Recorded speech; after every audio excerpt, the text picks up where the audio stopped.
Hey there, it's Gary Parrish. Welcome back to the CBS Sports Eye on College Basketball podcast, where we sometimes discuss camel fighting, dodo birds, and leaky black. Matt Norlander is here with me. If you're watching on YouTube, smash the like button like you're Brandon Davies. You have consent. And if you haven't yet subscribed to the CBS Sports YouTube college basketball channel, also do that while you're here. Let's get into it. Cooper Flagg, top prospect in the class of 2024 and the favorite to be the number one pick in the 2025 NBA draft, has publicly committed to the Duke Blue Devils. It happened early on Monday. He chose Duke over UConn. For those unfamiliar, and you really shouldn't be, he's a 6'8" forward from Maine who has developed into one of the more interesting prospects we've seen in recent years. He has been thought of this way, for several years now. He reclassified earlier in this preseason, and now we know he is going to play his college basketball at Duke. I think we kind of knew this as recently as last week, and the initial thought was that he was going to publicly commit last week, but then, of course, there was a tragic mass shooting in the state of Maine that was subsequently led to a manhunt. There was a lot of confusion and, frankly, terror in the region last week. So, understandably, Cooper Flagg delayed his announcement. But with that situation now resolved, Cooper Flagg decided to announce the commitment to Duke earlier today. Norlander, just your thoughts. I know it didn't catch you off guard because we've been waiting on this to podcast, but your thoughts on Jon Scheyer landing the best high school senior, at the very least, in the country. Yeah, no doubt. A few thoughts. One kind of unrelated, but I thought about this as I went on HQ earlier today. To give our listeners and viewers a sense of where you evaluate Cooper Flagg right now. If Cooper Flagg was eligible right now to play college basketball this season, where would you think you would have put him on your personal list of the best players in the sport? Where do you think he would fall? Top 3, top 5, top 10, top 15? Where do you think you'd put him? Okay, not ahead of Zach Edey, just because you can't do that. Agreed, for sure. Second on my list, I think, is I would consider taking him all the way up to number 2. I would as well. So my list of the best players entering this season was Edey, then Baycott, then Kalkbrenner, Isaiah Collier, Justin Edwards. I think Cooper Flagg's skill set is advanced enough where I think I would expect him to have the potential to be the second most impactful player of the sport this season. Hello, he's going to play another year of high school ball, of course, and he recently just reclassified to move up a class. His skill set is awesome. We've talked about him plenty on the show previously, this summer and even last summer. He is, if you are the type to follow college basketball and recruiting, you've known about Cooper Flagg for a couple of years now. Yes, it's a sensation because he comes from the state of Maine, and, incredible on its own. I mean, shouts to Saddleback, shouts to Sugarloaf, and shouts to Sunday River, 3 great mountains to ski at in Maine. Shouts to Ogunquit, a great spot to take the fam. Maine does not produce high-level Division I basketball players on an annual basis, let alone every 3 or 4 years. But Flagg is that, and with that comes a very fascinating, unique part of his story that he is this guy that, who comes from that part of the country. His mom was a really, really good player at Maine and has been, his family's been a major factor in his development. And now he's spending his final season at Montverde. Duke is going to get a guy who will enter next season with almost as much hype as any freshman we've had in the past decade. And I say that with Zion Williamson included. We can get a little more into his skill set in just a second here, but as I said on HQ earlier on Monday, Zion Williamson and how we view him and his run at Duke now, understandably so and rightfully so, is through the rearview mirror of how generationally different he was as a player in a Duke uniform. But before he got to campus, yes, he was highly anticipated, but guess what? Wasn't ranked first, wasn't ranked second, wasn't ranked 3rd or 4th. Zion Williamson was the number 5 ranked player in his class at 247 Sports. In fact, 2 of his teammates, some guy named RJ Barrett, and then, of course, Cam Reddish, were 1 and 2 in that class. So going into that season, in fact, Parrish and I were at that Champions Classic in Indianapolis that year when Duke destroyed Kentucky and really announced his potential, and Zion Williamson therein In fact, I remember talking to Mike Schmitz, now with the Portland Trailblazers, formerly of ESPN. We talked about, I remember sitting with him about an hour and a half before the game on the second level of the Pacers home joint where they played the Champions Classic that season, and saying, like, love Barrett. I want to see what Zion can do. Like, I'm a little curious on how impactful a guy he's going to be with Duke, considering his skill set and what he does. Lo and behold, Williamson becomes just an outrageous statistical outlier. We'll see if Cooper Flagg can be that. Asking him to be that, I think, is asking too much. But going into his college season, Parrish, he's ranked higher. Zion committing to Duke was not completely a bolt from the blue, but it was not an automatic. When he did it, it surprised some folks. Remember? Oh, no, that was surprising. That was a shot. Like, that was one, with all due respect to the crystal balls, I think just about everybody had this one wrong.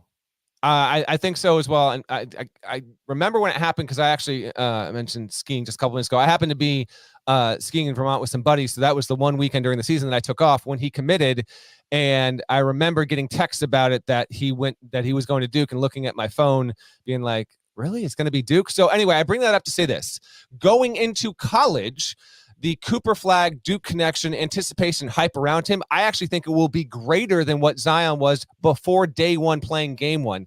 What Flagg will be once he gets to college, let's not try and ask him to be as good as Zion Williamson was, because from a PER standpoint, he had the greatest season that's on record at Sports Reference, and he's not exactly the same kind of player, but he's a ton of fun, incredible defender, incredible two-way player, can handle the ball, can bring it up, distributes well, shoots well, has a good body frame already. He'll get even stronger. It's obviously a huge day for Duke. We can speak into, and I'm sure you will, about what this means for Shire and him even get. This is why you get the Duke job, so you can continually get top-ranked prospects, build number one classes, and we have that here. Something of an expected thing for Duke fans. UConn fans held out hope. I know there was some buzz late about maybe they'll actually pull it off, and Dan Hurley and his staff, they made an incredible push, an incredible charge. But when it came down to it, in the final days, if you will, Duke just had enough. And it's Duke. Going up against Duke, it's very, very hard. This is no stunner, but nonetheless, it's a good thing for that program and a great thing for college hoops. So, by the way, that a guy who's considered potentially the best prospect in the past decade or so winds up choosing to take the college route instead of going to other avenues outside of that. As the great Pete Gillen once said, Duke is Duke, and it is impressive that, at least from a recruiting perspective, nothing has fallen off. You could look at the recruiting rankings the last 5 years under K, the first few years under John, and you can't tell any difference whatsoever. They're still getting the same caliber of guys they've always gotten, or at least have gotten for a while now. And so this is another step in the right direction. Duke does now have the number one recruiting class in 2024. We'll get you through that in a second. But the Zion thing was interesting in the sense that I don't really remember. I'm sure there's another example, but sometimes somebody comes to college with the reputation of, yeah, he's going to be the number one pick in the draft. And then you watch him and you go, oh yeah, he's the number one pick in the draft. Like maybe that's John Wall, right? John Wall enrolls at Kentucky. Yes. And you're like, I think John Wall is going to be the number one pick in the draft. And then you watch him and you go, yep, he is. Anthony Davis would be another one of those probably. Zion was, as you noted accurately, the third best recruit in Duke's class that year. This is the part that I don't think is very common. Nobody had him projected to be number one in the draft. No, literally nobody. And within 3 weeks, maybe a month of his freshman season, everybody had him projected to go number one in the draft. It happened pretty quickly, and he never let go of that. Obviously, his NBA career has been a bit up and down. He has been an all-star, but he has barely played. But one of the reasons people thought about Zion coming into college, again, he was a top 5 recruit, but he wasn't the best. And the reason some people were skeptical of him as an NBA prospect, and really on some level of what he might be able to do in college, was because it was like, okay, you can bully ball people in high school, but you're not going to be able to do that in the ACC. And then it was like, oh yeah, okay, maybe you can do that in the ACC. And then there were some still out there like, yeah, but can you do it in the NBA? Buddy, as somebody who sat and watched him last week, he can still do it in the NBA. When he's healthy, he is still awesome. But that was obviously a unique situation. Cooper Flagg enters Duke ranked higher, with a better reputation as a player. But I think you'd be crazy to think that Cooper Flagg will match Zion's productivity. if only because like almost nobody ever has. It was a historically great college basketball season from Zion Williamson. I don't expect that from Cooper Flagg, but I do expect him to be great. It's why, circle back to your initial question. If he were entering college right now and I were putting together a list, top 101 players, I'd go Zach Edey 1, and I might really go Cooper Flagg 2. And it wouldn't bother me that, but he's really young because he's always been really young playing against older people. And it has, I don't want to say always, but he has for a while been playing against older people, and it has rarely been a problem. He looks the part. He's fabulous. He's fabulous. I know some people wonder if it'll plateau a little bit at the NBA level, but I'll worry about that later. Yeah. For now, I tell you what, I've never seen him in a basketball competition where he didn't look like he was special. And I'm going to assume that's going to continue. Yeah, he's got a lot to his game there, and I believe we have a poll up in the chat, Nada, right now. Just asking our viewers on YouTube right now. All things aside, where would you have rather seen Cooper Flagg play college basketball? Would you rather see him go to where he's going, Duke, or would you have rather seen him go to UConn? Obviously, both those programs have national championships. UConn has the most recent one and gave it a really good push there. I think even getting that deeply involved in this kind of recruitment, Adam Finkelstein talked about this earlier today on HQ as well, and wrote about it. To get that deeply involved after like Flagg was, for a good year plus, Flagg was just assumed that he would be going to Duke, and it seems like they really made it a tough decision for that family. Do we have some votes in yet? And maybe I'm a little premature on this, but I believe you posted the poll. What is the out of curiosity for anyone that is watching and voted through right now, what is the return on Flagg? Would they have rather seen him at Duke or UConn? So far, the poll is 55-45 correctly for Duke. Correctly for Duke. Well, why do you say correctly out of curiosity, Nada? We have a flamboyant, outwardly demonstrative white guy that's actually good at basketball playing for Duke. I love numbers. I love clicks. There's no better place for this man to be the second coming of Christian Laettner than at Duke. Well, okay, so two thoughts on that. It is undeniable that because Cooper Flagg is incredibly awesome at basketball and is another really talented white player that's going to play at Duke, and Duke is a polarizing program, that this is going to bring attention. It's going to give people reason to look at Duke as an antagonistic entity within the sport. But I'm not going to presume it not. I'm not saying you were explicitly putting this on his shoulders, that Cooper Flagg, who will play 1 year in college, Christian Laettner played 4, will want to or embrace any kind of villain role, will approach anything close to the likes of Grayson Allen. That being said, Parrish, I think you would agree that we can acknowledge the obvious thing here, and that is that Duke landed the rightful and deserved number 1 recruit in the class, and in doing so, by bringing in a highly heralded white player, that just seems to breed a lot of intention and to give people reason to hate Duke again, which in a broad scope, I mean, whatever, do what you got to do. It is good for the sport. It is great for the sport that Cooper Flagg did not want to go to Overtime Elite or G League Ignite. He wanted to have the college experience, and it is good for the sport that Duke, which will have a preseason top 5 team a year from now, and Flagg, which I think will be one of the rare players as a freshman to be a first-team All-American in the preseason. We almost never get that. Choosing that, it is better for college basketball that even if this trope can be a little worn out and played out, it nonetheless might prove true at Duke next season. Would you agree? Sure. But is it strictly a race thing? Did people hate Zion Williamson? No, I don't think so. I think there was, I don't think there was a lot of backlash to Zion. No. So people, I understand there are people who hate Duke, right? I get that. But when we're talking about hated Duke players, does it have to be a white person? It normally is. It normally is. It normally is. Yes, it normally is. And whatever dynamic there, that's a fascinating, separate cultural conversation, I guess. But I think that does play a factor here. Here's my challenge to Cooper Flagg. Obviously, presumably, he's going to be awesome. Can you be the rare, perhaps unprecedented, awesome white player at Duke that people actually love? Love, not even love. Yeah, I mean, people people say, man, I don't care about Duke, but God, I love Cooper Flagg. Isn't he great? I mean, They exist. I'm wondering, can you do that? Filipowski is not hated right now. Filipowski is a top 5 player in the sport, returning at Duke. He doesn't receive this, and nor should he. And I'm not saying if you're a super talented white guy going to Duke, you're deserving of the scorn. Cooper Flagg doesn't deserve any of that. I'm saying from a broad perspective, people that love to hate Duke, first of all, having a villain in the sport is a good thing from a program perspective. That is a good thing for college basketball to ignite these kinds of emotional responses.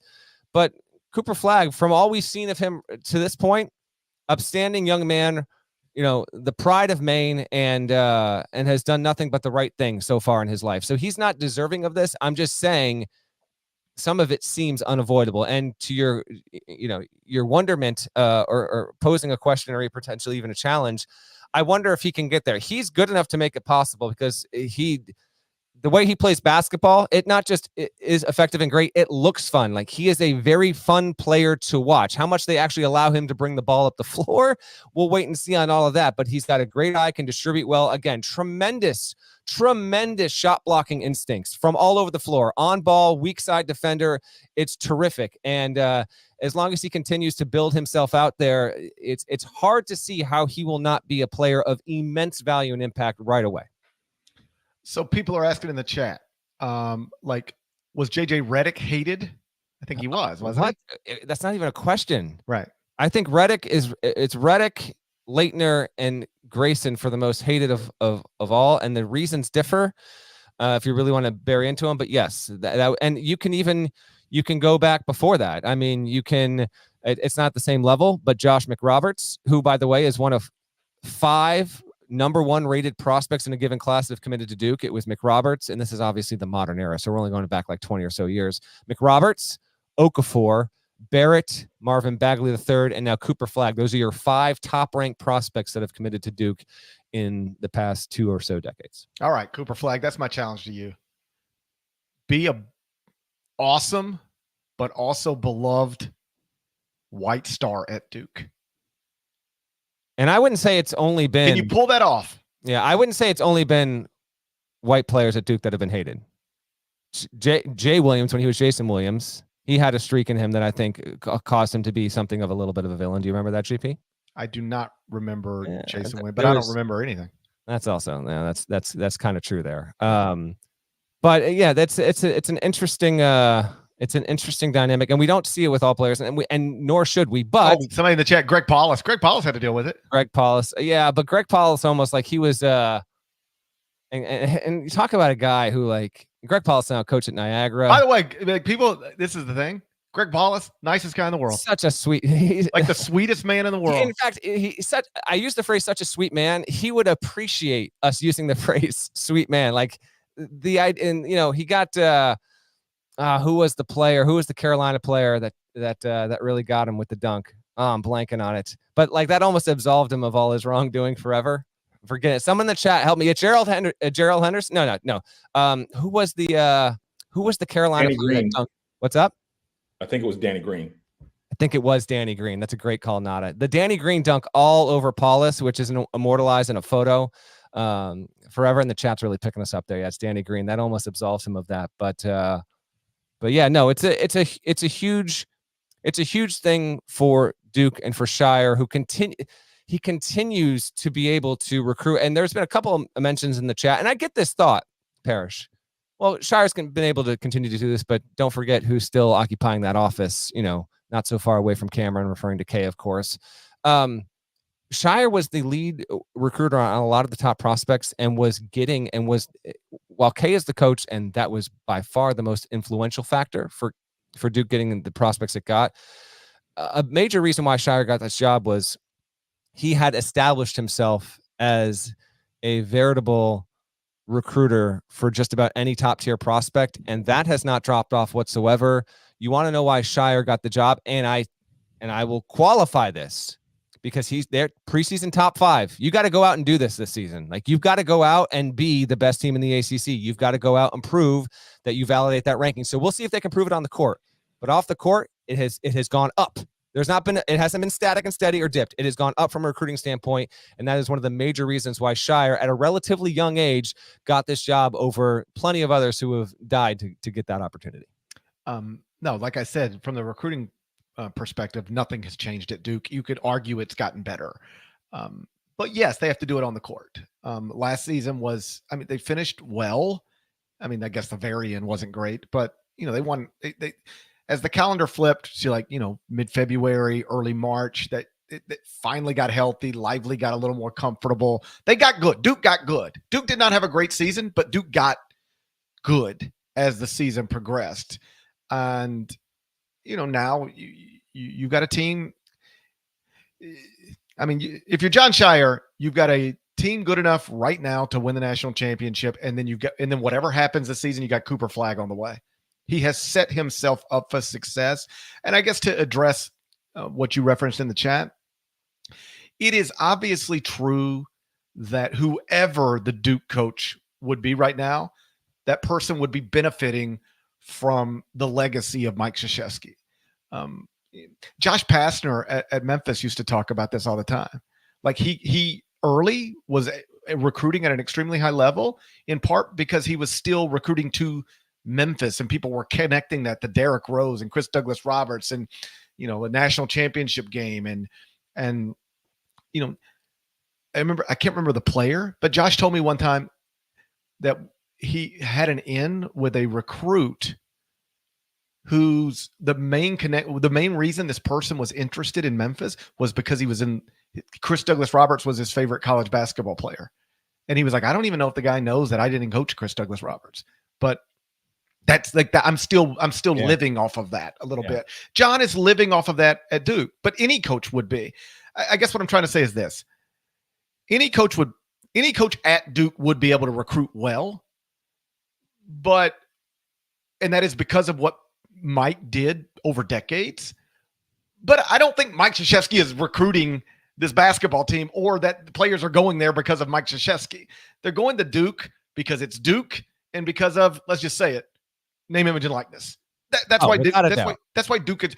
If you were trying to list the reasons Duke is flourishing and recruiting under John Shire, the reasons would be because it's Duke, name, image, and likeness, and John Shire in some order. I wouldn't even put Mike Krzyzewski in the top three. Yeah, and I'm sure that publicly Duke and the Flagg family aren't going to seek to boast about this, and that's fine. They don't have to. It's whatever. But it would not surprise me whatsoever if the reality, even if it isn't materially proven to be, is that you have Cooper Flagg making more money entering college than any basketball player in this young NIL era. If you told me that Cooper Flagg, after the NIL collective at Duke and his own individual opportunities, was making more than $3 million for his one and only season at Duke, I would believe you without hesitation. I think that kind of money is very much on the table when you consider the amount of hype that's been around him on the Nike EYBL circuit for the past 2+ seasons. You go to Duke, and there's nothing wrong with it. By all means, go ahead and do it. It is the nature when you get into these high-profile recruitments. Every prospect, evaluates how much that means to them differently. But yes, NIL is also a major factor there. And if Duke behind the scenes is capable of affording that, and Cooper Flagg, because he carries immense value. What did I say earlier? He is going to be more anticipated going into Duke than even Zion Williamson was, because a lot of Zion's appeal happened once we actually he was a social media phenomenon, a dunking viral sensation. We covered his game against LaMelo Ball in Vegas. There was plenty with Zion there, but he had a loaded class with him, and RJ Barrett and Cam Reddish were also plenty known. Duke's building a number one class. There are going to be other known players on that roster. Don't get me wrong, but Flagg is at a different level. And so, yes, understandably so, as the market will dictate, he will command a huge price, and he is going to be able to step in. And this is the whole new world we're talking about. When we talk about NIL and how it can impact all sorts of different kind of programs in different kind of ways, it's very nuanced, but in the broad sense, where it matters most is players like Cooper Flagg, who, because they have built up a reputation, deservedly so, it is refreshing to see that if those monetary opportunities are out there to be had, by all means, man, go and get it. Nothing is guaranteed to you. Nothing is promised. We hope he has a flourishing freshman season with immense potential. That's all realized, but nothing of that is guaranteed. So if he's got that much value as a 17 or 18-year-old, he deserves to cash in on every single cent of it.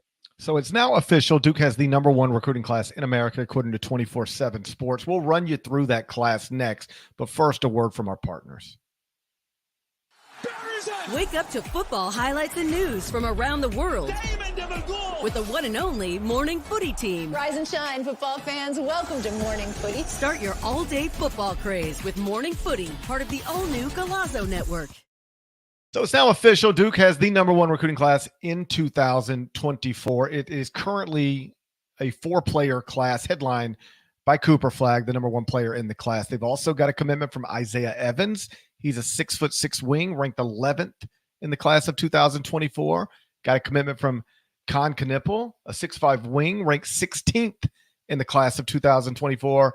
And a commitment from Darren Harris, a 6'6" wing, ranked 56th in the class of 2024. So Duke now has 3 5-stars and a 4-star committed for 2024. Obviously, that's great in most eras.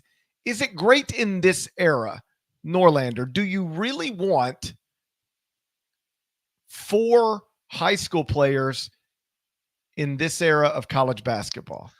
Now, that's an intriguing question. Okay, so as it just so happens, I was texting with a power conference coach earlier today, and this coach was talking about NIL and freshmen and value therein, and we got to, conversing about that and how you can easily make the case that in the past 15 or so years, freshmen have never carried less value than this past season and probably this upcoming season. We'll see if that winds up being the case with an exception here or there. Brandon Miller, from a talent perspective, was the best freshman and he carried immense value for Alabama last season. We'll see if the likes of Isaiah Collier at USC, Cody Williams at Colorado, or one of Kentucky's many major freshmen winds up being a major impact player. But this coach told me, he said, this whole thing's bizarre, man. Like, you still have these recruits that are entering their senior year of high school, sometimes their junior year of high school, that are trying to overplay their hands when it comes to how much money they can be delivered. They can go ahead and do that. But when it gets to time to being on the floor, when their freshman seasons come, like, we'll see how much value they actually carry. Because now this coach is saying, I have an entire country of proven players, guys who will go into the portal, who could be from a mid-major school, from a power conference school. They could have 1 year of experience. They could have 4 years of experience. They're proven players. They carry more value to me for the most part than a high school, senior freshman to be. And it is an intriguing point here. We can talk about how much Flagg's value is, and it's immense. And a number one class's value, tremendous, right? But when we look up a year from now, like, who's going to be on this Duke roster this season that will be there next season? And the chat was kind of buzzing with this earlier as well. Kyle Filipowski, unlikely to be there. Jeremy Roach will have another year of eligibility. We'll see whether or not he returns or not. Tyrese Proctor, unlikely to be there. Ryan Young won't be there. Mark Mitchell, should be determined with that. And then you've got this freshman class that's in there this season. Again, another highly ranked freshman class. Who's going to hit and be a one-and-done player who might need another year? And frankly, Shire privately, undeniably, will hope that a couple of these guys can return, because you're just not going to want a young class there. So, Parrish, you bring up a very important point that I think can easily get overlooked in the immediacy of a big headline like this. It's great to have a freshman class, but in the year 2023 and 2024, having a top-ranked freshman class doesn't seem to carry as much value and cachet as it did in 2018, let alone really the 2006 to call it, 2018-19, basically that Zion, RJ, Cam Reddish year. So it doesn't ensure that Duke moving forward, once it's probably going to hold on to this number one ranking, should be considered a title favorite. That being said, because of Flagg's value, I would be surprised if Duke is not ranked in the preseason top 5 a year from now. So let me try to answer my own question. I think it comes down to, on some level, the context. How many players are you going to need to enroll in time for next season? Like, if you need to enroll 8, well, then having 4 from high school ain't that big of a deal. If you're only enrolling 5, then I think 4 of them being high school players is not ideal. So some of it's going to come down to how many new players are you actually going to add in advance of next season? And John and his staff obviously have a better idea of that than you and I or anybody else does. So we may look up in, let's say, next June, and I go, oh yeah, of course, this made sense. Then they, no problem taking 4 high school guys when you're going to have to take 8 total anyway. But broadly speaking, I like, obviously you take Cooper Flagg, obviously you take Isaiah Evans, obviously I think you take Con Knipple. I don't know how you turn down 5-star top 20 prospects, right? But Darren Harris is interesting to me. All right, that he ain't helping you in year 1. Is he going to be around in year 2? Could he even help you in year 2? Like, that's the one where I go, if I were Duke, would I do this? And honestly, if I'm Darren Harris, do I do this? That's the one where I don't care whether you're signing 5 or 8 or 15. I promise you, Duke could fill a roster spot with a player more capable of helping them next season. And I say this as respect, I'm not trying to, I realize we're talking about teenagers here. I'm not trying to be disrespectful, but I'll just say somebody ranked in the 50s coming out of high school probably ain't somebody that's going to help the Duke Blue Devils in year 1. Keep going. Just ever. And so that's one where I'd go, all right, do we really want this one? Or would we be better equipped rather than go ahead and secure a commitment from somebody ranked in the 50s? Should we just leave that spot open and just trust when the transfer portal opens, we'll find somebody better than that to help us next season. And we'll have a better idea of exactly what we need, in next April, May or June, then we know what we need right now. Yeah, you would think, Parrish knows this, but for those that have never stepped foot in a coach's office or in the facilities, every staff has a whiteboard, and on that it's got a roster, and then you got future years 4, 5, 6, and they've got stuff that's filled out on it in terms of recruits they're targeting and rosters and trying roster building. Without a doubt, Duke should and will have at least one spot open to get a player in on the transfer market. But to your point, GP, they're not even done. I mean, from the 2024 recruiting standpoint, they're still in on 3 other highly ranked players. Dylan Harper, who, obviously Rutgers is hoping to land him, but they're still in that. VJ Edgecombe, and then Patrick Ngongba. That's 3 high level players. And you would think probably now Flagg, it's interesting how these things work. You would think they'll probably get one more of those guys because it's Duke, and these things have a way of being contagious in a good way. Occasionally, depending on the player and depending on the timeline, if one guy commits, it can prompt another guy to steer his talents to a different school for understandable reasons, if you're concerned about minutes or usage and all that. But in other ways, it can really attract, to get that one final piece from a big recruiting class there. But we have entered into a new era, and I don't know how long the era will last. It might last for a good while here, where you want to have these huge recruiting hits without a doubt. It's particularly when it comes to be like a top 10 to 15 level freshman. No coach is going to say no to that.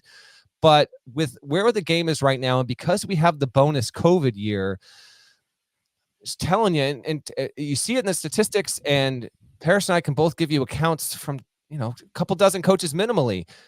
Freshmen just aren't as coveted right now as they once were. And again, I'm going to reemphasize, particularly once you could be a 5-star guy ranked 18th and you might not be as coveted as you once were. So you get into this balancing act where you want to continue to have good recruiting momentum, because when you're actually in it, like you're on a staff, you're recruiting, and I'm taking this based off impressions and conversations I've had with coaches over the years. Like a lot of those recruiting wins, like they're considered so vital to your program because they give it credibility for the class that's to come after and the year after that. So you don't want to lose standing in that, because if you do, it feels like you can really fall off the landscape pretty quickly. But at the same time, just telling you, like we get into September, October, and you hear all this recruiting buzz, and it's legitimate, it's viable, but once we're into mid-February, March, April, it's the portal. And those are the players that seem to have a lot more impact and matter more. And you can take our top 101 list as evidence of that. There are just as many, if not more, players that are at a second school right now that are on our list of top 100 players as there are, high-level freshmen or even second-year players on their first school still. So just keep that in mind moving forward. Duke's an interesting case. In many ways, it's one of 3 or 4 schools that can be an outlier in this environment. But I'm glad you brought that up, GP, because it's a very good point worth addressing here with Duke and all other blue bloods that are still going to be hyper-focused on high-level talent. But at the end of the day, you look at the teams that win national championships that get to the Final Four, and you see how veteran balanced they are. And I don't think that's going to change anytime soon. Yeah, like in a different era, not too long ago, pre-one-time transfer waiver, pre-name, image, and likeness, this was pretty easy. Like, if you can go, hey, we're taking 7 players from high school, 4 5-stars and 3 4-stars. That's an amazing class. Now you do that every day and you'd feel great about it. Now it's like, all right, how many 18-year-olds do we really want in this world where we're competing against 23-year-olds? I guess even in this era, I would want the number 1 high school player over the number 1 transfer. I think. That's it. Would you? Okay. Right now, right here, Cooper Flagg or Hunter Dickinson, I would take Flagg, but I don't know if I would take that every year. That's okay. Hunter Dickinson or Isaiah Collier. Who you want? I ranked Collier higher on my personal list. So I guess here's what I'm saying. There is where it's even debatable right at the top. Yes. But it's a sliding scale. Like the deeper you go, how about this? It's debatable at 1, but let's just, for the sake of the conversation, let's say we agree. We don't. We take the number 1 high school player or the number 1 transfer every year. We take the number 2 high school player over the number 2 transfer every year. It gets to a point where give me the 15th best transfer over the 15th best high school player. Yes. And it definitely gets to the point where give me the 56th best transfer over the 56th best high school player. Like the deeper you get into it, you want hey, I can either have a guy ranked in the 50s or I can have Nevada's second leading scorer. I can either have an 18-year-old ranked in the 50s or I can have St. Bonaventure's 22-year-old 15-point per game score from last season who shot 41% from 3. Yeah. That's not even close. Mm-hmm. And so I just think I had a coach tell me, and he works at a prominent program, but obviously not as prominent as Duke, but a prominent program. And you know what he told me? With rare exceptions, he said, I don't live and die with recruiting rankings the way you guys do. He's making fun of us. He's like, but for the sake of the conversation, I'd never take somebody ranked out of the top 75 again at a high school. Never. They can't. I'm just not recruiting them. Because if I can't, this is what the coach told me. If I can't find transfers better than the 75th high school player in the country, then I'm not doing my job. Yeah. So I just don't take them anymore. Landscape has changed, and it has changed quickly. I mean, faster than I believe almost any coach really anticipated when it comes to the value of transfers and how they're being used. And some of this will dial a little bit back in about 2 years once the COVID bonus year goes away and all those players have expired that eligibility. But I don't know if it's going to dial all the way back to the way that it used to be. All right. So the big news of the day, of the past week, Cooper Flagg is committed to Duke, but there's been some other basketball news, including news connected to the NIT. It's turned its back on small conferences. How dare it? Exactly. We'll get into that next. First, another word from our partners.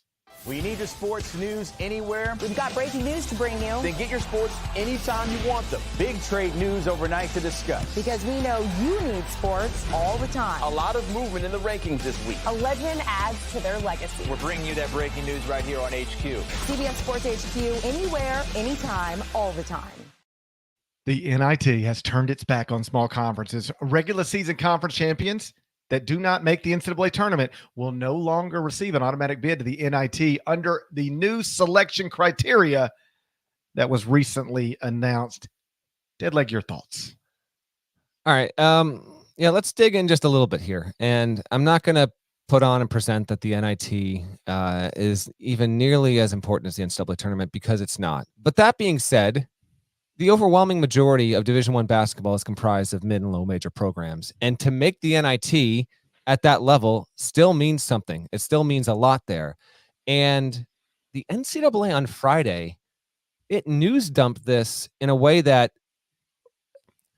within NCAA circles, this came as a stunner. You had multiple commissioners openly disagreeing with this. I'll read a couple of statements here. The first came from the commissioner of the MAC, John Steinbrecher. He said, quote, "I was surprised and disappointed in the action announced today by the NIT Board of Managers approximately 1 week prior to the start of the 23-24 season to make such a substantive change to the NIT structure without providing a satisfactory explanation or building the foundation for such a change is troubling and leaves student athletes, coaches, and fans in a state of uncertainty." From there, you had a few other commissioners piggybacking. Dan Butterly from the Big West, who sits on the men's basketball oversight committee and typically would be aware of these. Like, men's basketball oversight committee is dealing with everything from big picture stuff that creates headlines that podcasts like ours react to and fans care about, to just like small nuanced things that no one really much cares about but matter behind the scenes. If you're on the oversight committee, like, you're aware of almost everything. He was blindsided by this. So he said the press release and this email from the NCAA were distributed while I was driving back to Orange County from the Big West Cross County Country Championships. And obviously, I am very upset with this news from the NCAA. As a member of the NCAA MBOC, I have received communication angry at the decision. These individuals believe the Men's Basketball Oversight Committee had influence on this decision, since one of the roles of the MBOC is to, quote, enhance the development and public perception of the sport and make recommendations related to regular season and postseason men's basketball, end quote. He continues, I can directly state this decision was made by the NIT board and was not managed through the NCAA governance structure. Therefore, as a member of the NCAA MBOC and NCAA Council, I can assure you the NIT board decision was made without our opinion nor our vote. I got one more. Bernadette McGlade, the commissioner of the Atlantic 10, shared some thoughts with me earlier today. And GP, as former, I emphasize former MC of A10 Media Day, I know you will identify with this intently from Bernadette. Pre-pandemic. Correct. McGlade, by the way, sat on the selection committee for the NCAA tournament. So this kind of statement, I think, speaks volumes. She said the recent announcement for an immediate change in the selection qualifying formula for the NCAA-owned NIT postseason championship is more than concerning on several levels. First, the 3-person NIT board of managers made a unilateral decision without feedback from anyone in the association, not the governing boards, the NCAA council, the conference or conference commissioners, the membership, the NABC, or the NIT, even the NIT selection committee, Gary Parrish. She continues, this single fact is alarming and contradicts any membership-driven organization with a structured governance process approved by the association. Second, she says, a great concern is the NCAA making this public statement that conference affiliation based on biased and brand awareness. It's the wealthiest Autonomy 5 football conferences, and preferentially adding in the Big East, are now in a protected class for access to an NCAA-owned postseason basketball championship. Third, the conflicting concept now that the NCAA's net data point is also a solo deciding factor for access to the postseason. We will get to that in just a second. McGlade brings up a great point on this. The Men's Basketball Selection Committee has, since the introduction of the net, been preaching to the membership and coaches that, quote, the net is a sorting tool, only one of many data points for determining a team's strength quality in the selection process, unquote. She said there's continued stuff to unpack there. We'll see. The 3-person board, and this is why this is kind of stunning from behind the scenes. Hardcore followers of the sport are aware of the name Dan Gavitt. He essentially runs the tournament, is in charge of so many things tied to men's Division I college basketball. He is one of 3 people on this board, along with Stan Wilcox, who's a senior executive with the NCAA, and then I'm told Scott Beerby, who is legal counsel there. That 3-person triumvirate, if you will, redundant as that phrase is, was the ones who decided to do this. And apparently it was able to be done. Like, if you really want to know, like, why is the NIT as an NCAA owned entity not going through the proper channels to get clearance on this and to have it announced less than 2 weeks before the start of the season? This is not a change for 2-3 years from down the road, GP. This is for this upcoming season. Why could it do this? Well, apparently, again, from a legal perspective, the NIT, which the NCAA bought from ESPN, is technically apparently under a separate LLC from the NCAA governance structure. And I was told Gavitt brought this up to the MBOC some months ago, before the public knew that this Fox Sports potential end of March made for TV tournament that would only have power conference teams.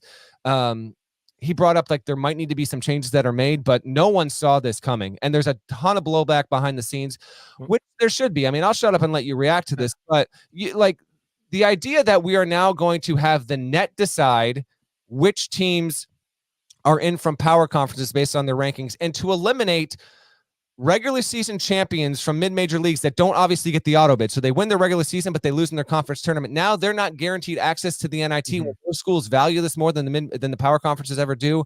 I think it's wrong. And this is about, from an NCAA perspective, this is about as stunning of a headline as I can recall in recent years, because it just seems to go so much against of what the people in charge at the NCAA level with men's basketball stand for. Instead, this is a panicked move to potentially offset Fox Sports's hopeful maybe could it happen tournament, and from there could even be an unintended consequence. I'll get to that in a minute. Parrish, what are your thoughts? Okay, well, a few things, and I just want to make sure people understand exactly what we're talking about. The big change is, in previous years, as recently as last March, if you're, just say, Iona, and you win your league but then lose in your league tournament, you don't get the automatic bid of the NCAA tournament, you would still have a spot in the NIT. Guaranteed. Now you don't. Correct. You're not going. If you're Iona and you lose in your conference tournament, you ain't playing in the NIT anymore. You could get in, but in theory, but you're not.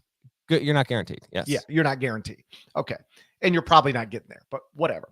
So I was going to ask you, I'm glad you brought it up. Do you think this is a reaction to the Fox tournament? I think it is on some level.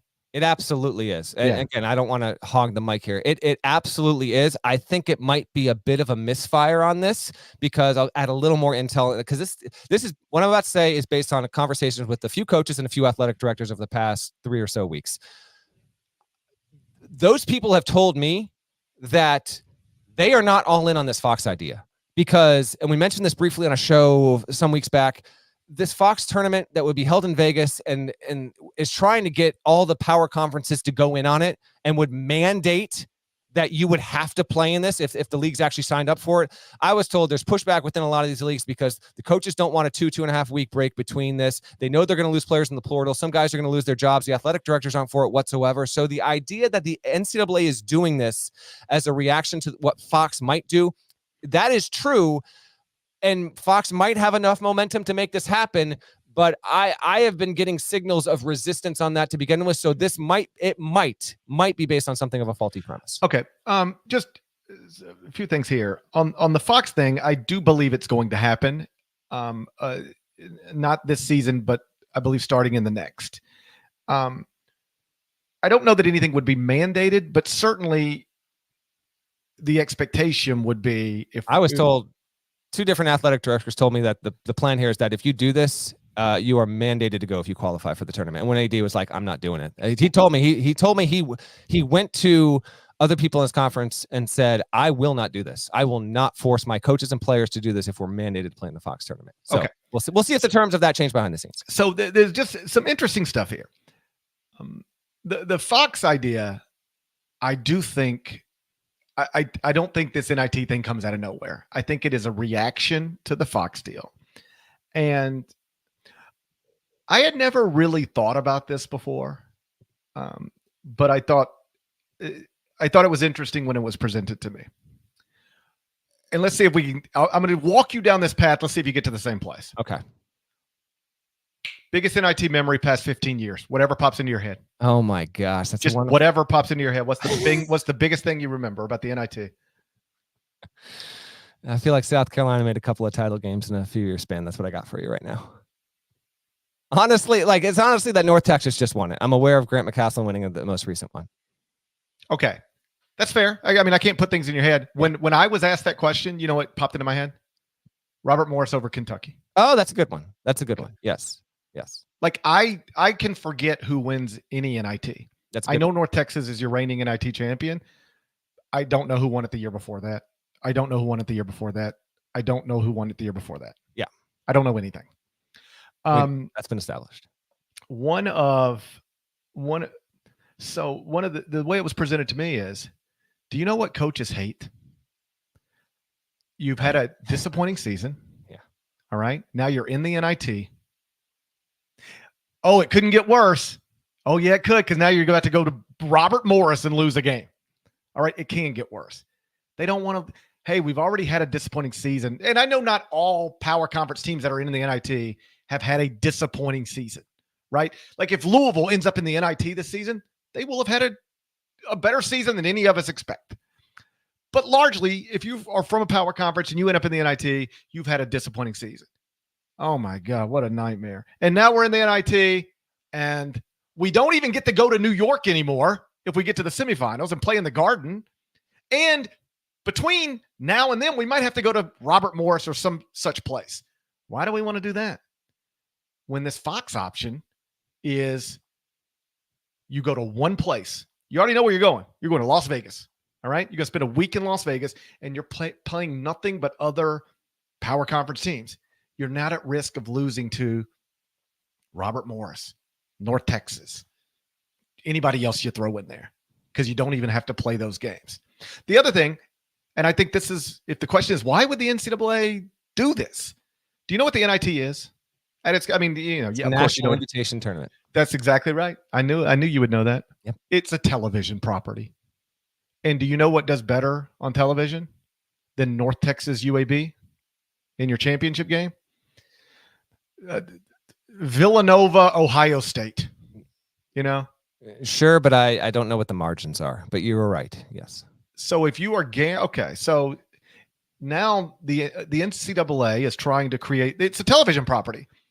Well, it's a better television property when you don't have the Robert Morrises in it. Period. It just is. Apologies to Robert Morris, but it's just a better television property. Bobby Moe taking shots. It's just a better television property when the smaller schools aren't in it and the bigger ones are. So that's what this is. It's a reaction to the Fox tournament, and it's an acknowledgement that, hey, at its core, this is a television property, and we need to make it the best television property we can. And having Iona in it is not a way to do that. So I think all of that plays a role here. The problem becomes, even with this adjustment, so you lose some of the identity of the NIT. You're not going to have this, the guaranteed auto bids for smaller conference champions anymore. You're not going to New York anymore, not in the Garden anymore. You've lost a lot of the identity of the NIT. You're still competing against something that I think is hard to compete against if that Fox thing does, materialize the way everybody expects it to. Because, yeah, I get it. I don't doubt for a second you've talked to one ID who has no interest in it whatsoever. Let me try to sell you on it from this perspective. What if I tell you, okay, clearly you want to be in the NCAA tournament, but if you're not, now we've got this thing. It's going to be played in between the Elite Eight and the Final Four. It will not compete with the Elite Eight, and it will not compete with the Final Four. It will be played in that week. It will all be played. I think it's 16 teams. It will all be played in Las Vegas. We're flying you out there. You're an incredible resort. All 30 NBA franchises are going to be there because it's like you can scout 16 teams in Las Vegas. The NBA loves going to Las Vegas. So what if I tell you your options are go to the NIT and you might end up playing at Robert Morris, and then you don't know where you're going next, and you don't know and you're not going to New York, or I can already guarantee you, if you're in our event, come to Vegas, incredible resort. You're going to play nothing but power conference teams, and we're going to do it at T-Mobile or something like that. Yeah. You're going to be evaluated by NBA front offices, and you're going to play on national television at a time where college basketball is the center of the universe, but there isn't actually college basketball games on. That could be intriguing to somebody. But then you get into the details, and first of all, it's only 16 teams. To do it in that kind of time frame, so you figure you start on a Monday, so you play Monday, Tuesday, break Wednesday, play Thursday, Friday. Like you got to get in 4 rounds, right? So you got to do something like that. No player with any kind of NBA value is going to play in this thing. They're going to have their season be done with, and they're going to go and they're going to get ready for the draft. They're not playing in this thing. They're not waiting 2 weeks to play in this thing. You're going to have teams that won't have. Come on, man. Maybe, but then, okay. Let's for the sake of the conversation, let's say team you're going to play in this thing. Not a chance in hell. Let's say you might be right. All right. Let's even for the sake of the conversation say you are right. That makes it no difference than bowl games. Exactly. Like these bowl games that they matter to the fan bases, but when you've got star players that play out, plus you're going to have coaches that are going to get fired. You might have rosters that are 7 or 8 deep. There are selling points, and you laid them out nicely. I think there's plenty of blowback. And then, oh, by the way, in the 48, 72 hours since all this happened, I've heard from 2 different event operators that are now trying to rally around this terrible decision from the NCAA to create their own tournaments to basically pilfer every other non-Big Six conference to get them to do it and then basically destroy the NIT, which gets me to my other thing. The NIT, by the way, is it's a loser from a monetary perspective. The team payouts are like $5,000. The NIT loses money. Like, it's been a problem on the books for the NCAA ever since it bought it. What I'm worried about here, because I'm staunchly anti-tournament expansion in any kind of realm. I like 68. You and I would both go back to 64 if we could. I want it to be hard to get into the tournament. I like it that way. Okay. But what I worry about is that the NIT is all this noise that this is creating is it's going to enable the conversation to hasten around expanding the tournament. And then the NCAA eventually tries to do whatever it tries to do with the NIT for the next 1, 2, or 3 years. And then eventually it just evaporates. And then they decide, what the hell, let's just go to 80 teams. I'm just not in favor of that. I now worry. I spoke with another commissioner earlier on Monday who said they 100% agree with this, that they think that this kind of thing is very much on the table by creating this much instability and antagonism around what the NIT is now, and really ripping out a lot of what, it means from a mid-major perspective. You are now having conference commissioners that are going to, and from their bully pulpit, I get why they're going to do this, but they're going to be like, okay, if you're going to do this, then we're going to talk about expansion and guaranteeing that regular season champions get access to some kind of NCAA sponsored tournament. Because to do this and to take it away from the NIT you look at any other NCAA organized tournament in any sport at the Division I level, this does not happen, does not exist. So now you're going to tell us that, okay, understandably so, in most cases, if we might not have a league champion that's good enough to be one of the 68, at least we know there's an NCAA run event that's respectable, that's 32 teams deep, that we're going to have representation. Now you're ripping that from us. Well, if you're going to do that, all right, then now we're going to come to the table and say, okay, we're going to add another 10, 12, 14 bids here, because this just doesn't fly there. Well, here's the thing. Like where this conversation is getting pushed. All of this feels so damn unnecessary from the NCAA standpoint. And to me, it's a rare misfire by Dan Gavitt, who normally does the right thing in most cases. Well, the issue for the smaller conferences, like, they can be upset, and I can be upset for them on their behalf, but like, it ain't like they can come to the table with anything. What? You're going to take this from us? Yes, we are. Now, yes. Anything else?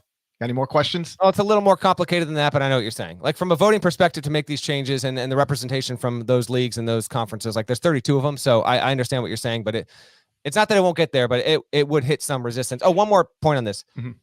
The fact that this is being done for all these power conferences, again, the NIT will guarantee 2 teams based on the net rankings, which is just get the hell out of my face with that logic, from each of the Big Six conferences: Atlantic Coast, Big East, Big 10, Big 12, Pac-12, SEC. There are 12 automatic bids now. The top 2 net teams in those for 2024, unless they walk this back, which, hello, Dan Gavitt, NCAA, you can walk this back.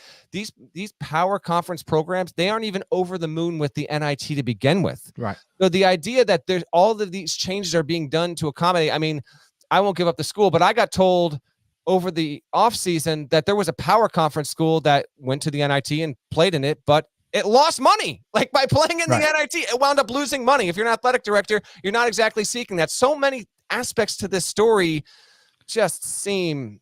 Well, what it seems like to me is that the NCAA is clearly trying to, quote, improve the NIT to compete with this new Fox thing. The problem, of course, at least in my opinion, is that their improvements to the NIT still going to leave them as a second option to the Fox tournament. Correct. I don't. You're trying to. Hey, we need to be the first option for non-NCAA tournament teams, and I don't think they're going to be. I don't know if they will be. And merely by doing this, I want to emphasize this: you have now flicked on a radar, hit an alarm, hit a tripwire for other event organizers who are now going to try and pounce on this and try and organize their own separate tournament. And it's going to splinter everything. Well, I can't leave well enough alone. It's annoying, but whatever. This created even more noise and consternation than I expected it to. And kind of kind of shaky move there to news dump this on a Friday heading into a football weekend and think that it wouldn't cause much of a stir. There are a lot of people really pissed off about this, and I wonder, it's not too late. The NCAA can technically, it can reverse course on this. There's nothing stopping the NCAA from deciding to walk back on this thing. We'll see if there's enough pushback behind the scenes to make it happen, because that's currently underway, and you see that in the form outwardly of almost every mid-major conference commissioner that has made a statement in a kind of way in tenor, GP, that you normally don't see from a front-facing perspective against the NCAA. You know what's going to happen? They're chopping off all these small conference champions, and they're going to end up needing them. I know. They're going to end up needing them to fill out the field without the field, because the best teams that they want are going to go to the Fox tournament. Here's what's going to happen. We're going to look up in 2 years, and the NCAA tournament will be March Madness. The second best tournament being played in college basketball in the month of March will be the Fox tournament, not the NIT. Who even needs that thing? I think that's fraught with plenty of unnecessary hurdles, but whatever. Okay, we'll see. Hey, we're going to fly young people out to Las Vegas, let them stay in a resort for a week and be evaluated by NBA front offices and compete for a trophy. Why are you against that, Deadleg? The underachieving mid power conference teams with NBA level talent that won't be on the rosters, and probably interim head coaches for at least 15% of the field. And I will gladly pass. I give a passing glance to the NIT in the midst of the tournament. We can put on a bow with all this stuff. Let's, again, the NIT is not the NCAA. It doesn't even come close. So in terms of capturing any kind of national conversation, that flat out doesn't happen. The NIT exists so it can do some rules experimentation and potentially implement new things that actually matter toward the game. And it matters to mid-major programs. But ultimately, this just seems like a bunch of misguided energy, and you should have just left the NIT well enough alone, even with outside forces. Because again, I agree with you. The Fox tournament has a chance at coming to existence, but at least behind the scenes, there is definite resistance. And in addition to there being business conflicts and some conferences having explicit broadcast deals with ESPN, and those conferences aren't going to want their teams playing in it. So I just, it's, what are we even doing here? Student athletes often don't grow up skiing in Maine like you. Not as fortunate. I grew up skiing in Vermont. Yes. Yeah. Not as fortunate as you. I worked at Ray's Pizza. Actually, it was Rocky's Pizza. I was about to say, you worked at Ray's Pizza. No, I never knew that. It was Rocky's Pizza, Dorset Street, South Burlington, baby. South Burlington, Vermont, pushing that mozzarella through the machine. I'm not even kidding here. Like I was not from a well-off family. No shot. I worked for my own money at 12, 13, 14 years old to be able to afford to pay myself to get lift tickets to go skiing in high school. And so now you fast forward to 2023, 24, and maybe some young people who didn't grow up skiing in Vermont have an opportunity to go spend a week in Las Vegas at an amazing resort. No cost to them. And you're against those it. People will have their expenses paid to go train and work out and prep for the NBA draft by living in extravagant places in Los Angeles and New York. You know exactly what's going to happen. Come on now. I don't know. I guess I'm just not against young people getting to experience an incredible week in Las Vegas at an amazing resort while performing in front of NBA evaluators. I guess I'm just not against ripping away opportunities. You and I both well know, like the sixth person down the ladder in the power structure of a scouting department's getting sent to this thing. They're not sending GMs out to look at these players. That's not happening. There will be a GM in Las Vegas at the Fox at the inaugural Fox tournament. If we give it over under 0.5 GMs, I'm going to give you the over. But if we go up to like 4.5, I can't go that aggressive. I'm sorry. I'll get Woj on it. He can get me 4 GMs there, no problem. I'll text Woj. I'll say, Woj, I need 4 GMs in Las Vegas. I've got to prove this dead leg wrong once and for all. Tournament needs to start existing first. How about that? Hey, listen, really strong hour here. I don't know. Let's let the other folks decide. Oh, by the way. Yeah, what's up? Just so you know. Oh, boy. Just so you know. Go ahead. You labeled me former MC of Atlantic 10 Media Day. Yes. I immediately got a text from Drew Dickerson. Yes. Assistant Commissioner, Atlantic 10. I also got a text from him. What's your point? He said, just so you know, we don't have the Media Day luncheon anymore in the Atlantic 10. You ended it. Yeah. But it's your fault. I might have run it straight into the ground. Now that you think about it. Straight into the ground. But he said if we did, guess who would be MC again? It's got to be Rothstein. GP. So I'm forever MC of the Atlantic 10 Media Day. We just don't do it very much anymore. You are the MC Emeritus, I believe, is your title. I'm the master of ceremonies for when the Atlantic 10 ever wants to have a media day. That's it. If they ever decide to do one. There's a memo that's been it gets circulated twice a year around the offices that are like, hey guys, just so we're clear here, like we know the deal in the offices here, but if like Parrish ever asks anyone, or he's talking on the pod, just tell him, like if we ever do it again, like like it's gonna be, just let him think that's really what's happening. Yeah, it's like that guy who's like, hey, I used to play cards at your house all the time, but I hadn't heard from you in a while. Exactly. It's like, oh yeah, we don't play cards anymore. Yeah, we just don't do that anymore. Yeah, they moved it over to Wes's house, but no one told them. Yeah, but if we did that, of course we would invite you. If we still did that, we don't do that anymore. We don't do that anymore. I think that's the A10, the luncheon now it's actually a breakfast, and it happens in the basement of the local Marriott there. They just don't let you know. Yeah. They're doing, what if they're doing secret media day luncheons? And all designed to keep it away from me. Incredible. And they smuggle John Fanta in. Yes. They smuggle in John Fanta. You know how they sneak Taylor Swift on stage at the Eras Tour? You're painting a picture. That's right. They put Fanta in the little mop closet that they put Taylor Swift in, and they roll Fanta in to the Marriott, and then they have a media day luncheon down there. One day, yeah, they're going to do it again one day. To be clear, if it's not clear, Atlantic 10 does have a media day, just not a media day luncheon anymore. Yeah, that's what. But if they ever decide to have one, this is what I was told.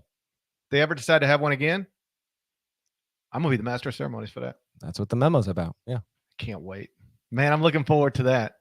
Season's almost here. We're one day closer to a possible A10 Media Day lunch in 2024. That's correct. Season starts in 1 week, by the way. We are 1 week out from games. How about that? And we're going to have a show on CBS Sports Network on Thursday, and it will also be in the podcast feed. How about that? I just realized that you sent an email with the rundown. I saw it this morning, but Cooper Flagg committed, and I didn't respond to that email yet, so I got to do that here before the afternoon's out. But you know what? I'm going to respond to the email on the show. I'm good with all of it. There you go. All right. Yeah. No, it was good. There was one recommended tweak, and I agree with the recommended tweak, and then we'll be good to go. We're going to go big picture, a lot of stuff.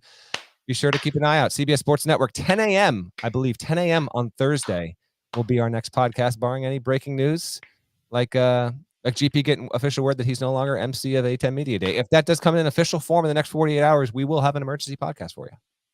I'm going to die Master of Ceremonies of Atlanta Media Day. I hope I die doing it. Okay. Well, that's a little dark. Like right in the middle of it. Oh, gosh. I just can't believe they will Fanta in there behind my back. They wouldn't do that, I don't think. I think it was all Fanta's machinations. I think he did it. I think it's his idea. Yeah. His idea. You got to watch those up-and-comers, Norlander. I know. We used to be the up-and-comers. That hasn't been a while. It's been a while. Now there's new up-and-comers. There's up-and-comers for the up-and-comers. That's right. Oh, there's somebody they've had their eyes on Master of Ceremonies of A10 Media Day for a while now. But that's still mine. Hour and 8-minute podcast here on a Monday. I'm going to hold on to it. Shouts to Devin Downey. Shouts to Chester, South Carolina. Shouts to Terry M.F. and Teagle, legend. Shouts to Huck, Larnell, Drew Dickerson. If you're not subscribed to the Eye on College Basketball Podcast, please go subscribe anywhere you subscribe to podcasts, including Apple, Spotify. More of us than there are of them. That should be reflected in the comments. And like Deadleg said, at the very latest, we will talk to you again on Thursday at 10 a.m. Eastern, live on CBS Sports Network. That's right. Looking forward to it. Kind of live. As far as they're concerned, it'll be live, and then it will go into. It'll look live. It's going into the feed after it airs on television. Oh, it's going to be fabulous. It will be. I can't wait. What do you think we're going to wear? With you, anything's possible. I haven't decided yet. I'm wearing an Atlantic 10 shirt. You should actually. You know what? I can wear. I think I've got an Atlantic 10 workout shirt that I can rock. Should we both wear A10 gear? This might surprise you. As Master of Ceremonies, you don't have it. You just lie to our audience. I don't know if I have an A10 shirt. I actually do have an A10 shirt. I'm going to go shopping right now. I'm going to go try to find one. Where do you think you can find an A10 shirt in North Mississippi? You might need to text Drew Dickerson and ask for some overnight packaging. That's a lot. Yeah, that's a lot. I appreciate you not bringing up the Arkansas over Purdue thing, because oh my goodness, those Arkansas fans, they are out in full force. I Yeah, thought my rule is don't pay too much attention to exhibitions. That's true. But Arkansas fans, I tweeted this out, and I own up to this. I picked you low. I have Purdue #1. Arkansas did win a home overtime exhibition game over the weekend, and anticipation around Fayetteville is eager. And if this proves to be correct, I always own up to my mistakes. So I will have a mea culpa, but let's just get to the regular season and see how it plays out. You go and get excited for your Razorbacks. Best of luck to you. Call the Hogs right now. I don't even know how to. Oh, I think man. I think you know how. I'm not calling the Hogs an exhibition season. Ooh, Pig Suey. Ooh, Pig Suey. There's another one. Ooh. And then you do some more stuff. You know. Yeah, that was D- right there. What are you talking about? You got to give it more oomph. You got to put some suey into it. You got to get some snout into it. That had What? I didn't know you wanted me yelling into a microphone this time of the day. That's something to work on for later in the season. Them Razorbacks gonna make you look silly. I'm ready for it. Sillier than that beard of yours. Okay. We'll talk to you again soon. See you later.